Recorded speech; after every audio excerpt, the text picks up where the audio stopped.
എന്ത് വേടി ഒന്നകത്തോട്ട് നോക്കി ഇതൊന്ന് കണ്ടേ.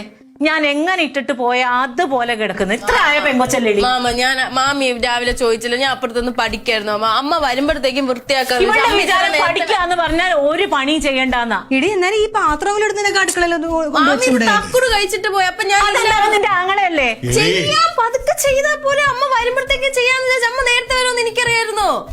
എന്ത് പറ്റുന്ന എന്തെങ്കിലുമൊക്കെ ചെയ്ത് ഞാൻ എന്തെങ്കിലും ഉണ്ടാക്കിയിട്ട് കൊണ്ടുവരാം. മുത്ത മിണ്ടാതിരുന്നോ കേട്ടെ. എന്റെ മേടിക്ക് നീ. ഞാൻ പഞ്ചായത്തിൽ പോയിട്ട് വട്ടെ. ആദ്യം ഒന്ന് മുഖം കഴുകട്ടെ. മക്കള് നോക്കി കണ്ടൊക്കെ നിക്കണ്ടേ മക്കളെ? എന്താ എന്താ അകത്തെന്തോ പ്രശ്നം നടക്കുന്നുണ്ട് ചേച്ചി ആ വീട്ടില്. സീരിയസ് ആയിട്ട് വീടൊക്കെ ആവുമ്പോ പ്രശ്നങ്ങളൊക്കെ ഉണ്ടാവും. നിനക്കെന്താ, നീ എന്തിനാ എത്തിയോളി നോക്കണത്? അങ്ങനെയല്ലേ ചേച്ചി, ഒരു പ്രശ്നം നടക്കല്ലേ, നമ്മൾ അയലൊക്കെ അല്ലേ ചേച്ചി. അപ്പൊ ആ പ്രശ്നം നമ്മൾ പരിഹരിക്കണ്ടേ? പോണ്ട പോണ്ട, അതിന്റെ ആവശ്യമില്ല. അങ്ങനെ പറയാൻ പറ്റൂല ചേച്ചി.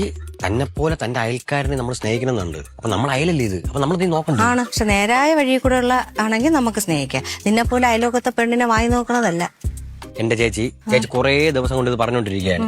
അയലൊക്കെ ഇങ്ങനെ ലൈൻ അടിക്കുന്നു. ചേച്ചി ഞാൻ ഒരു പുരുഷയല്ലേ, അപ്പൊ എനിക്ക് ലൈൻ അടിച്ചൂടെ ചേച്ചി?